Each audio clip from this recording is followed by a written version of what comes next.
প্রিয় ছাত্রছাত্রীবৃন্দ, আমার চ্যানেলে তোমাদের সকলকে স্বাগত জানাই।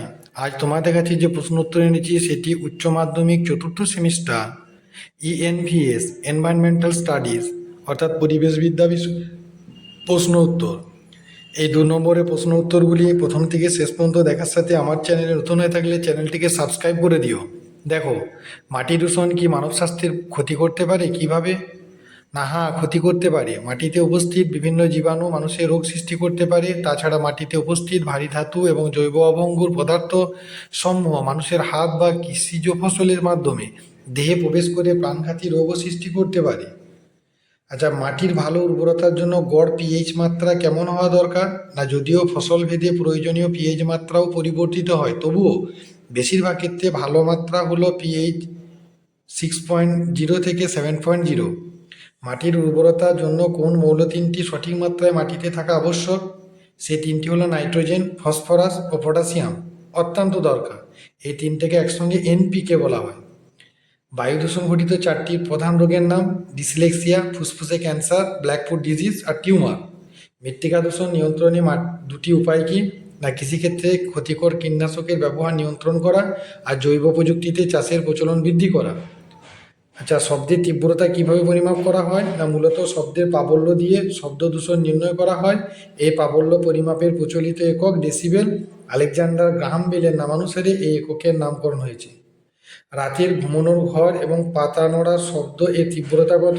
না, পাতা নড়ার শব্দ হচ্ছে 10 ডেসিবেল আর রাতের ঘুমানোর ঘর হচ্ছে 30 ডেসিবেল। আচ্ছা, শব্দ দূষণের সবথেকে বড় দুটি উৎসের নাম লেখো।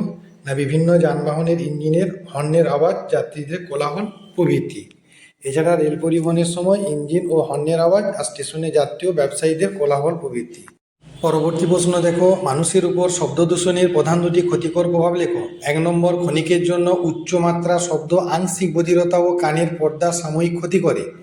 2 নম্বর, দীর্ঘদিন অধিক মাত্রায় শব্দের মধ্যে কাটালে অন্ত্রকর্ণ ক্ষতিগ্রস্ত হতে পারে এবং স্থায়ী বধিরতা সৃষ্টি হতে পারে। আচ্ছা, প্রাণীদের উপর শব্দ দূষণের দুটি কুফল লেখো। না, তীব্র শব্দে বিভিন্ন প্রাণীরা ভয়ে পুরোপুরিভাবে বাসস্থান ত্যাগ করে। তীব্র শব্দে দলবদ্ধ প্রাণীরা দলছুট হয়ে পড়ে। আর শব্দ দূষণের প্রান্তীয় মাত্রায় কি? না, মানুষের ক্ষেত্রে 65 ডেসিবেল বা তার বেশি তীব্র শব্দকে কোলাহল বলে।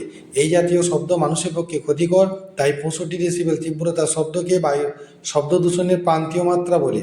শব্দ দূষণ নিয়ন্ত্রণের দুটি পদ্ধতি কি?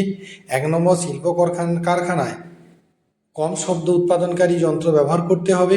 আর বিভিন্ন অফিসে বা শিল্পাঞ্চলে শব্দ বিরূপ প্রতিরোধী দেওয়াল তৈরি করতে হবে। তেজস্ক্রিয় দূষণ বলতে কি বোঝো? না, প্রাকৃতিক ও কৃত্রিম উপায়ে সৃষ্ট তেজস্ক্রিয় পদার্থের অবাধ ব্যবহার ও উৎপাদনের ফলে পরিবেশে তেজস্ক্রিয়তার পরিমাণ বৃদ্ধি পেয়ে যে দূষণ ঘটে তাকে তেজস্ক্রিয় দূষণ বলে।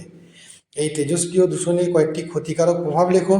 না, 1 নম্বর, মানুষের ফুসফুস ও যকৃতের আলসার এবং দেহকোষে মিউটেশন ঘটতে পারে আর ক্যান্সার সৃষ্টি করতে পারে।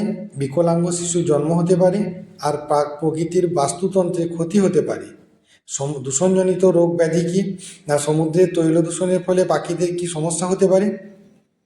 না, পাখিদের পালকের তেল লেগে গেলে তাদের ওড়ার ক্ষমতা প্রায় নষ্ট হয়ে যায়, ফলে দীর্ঘ সময় জলে থাকতে থাকতে তাদের দেহের তাপমাত্রা কমে যায়। একে হাইপোথার্মিয়া বলে। এর ফলে পাখির মৃত্যু ঘটতে পারে।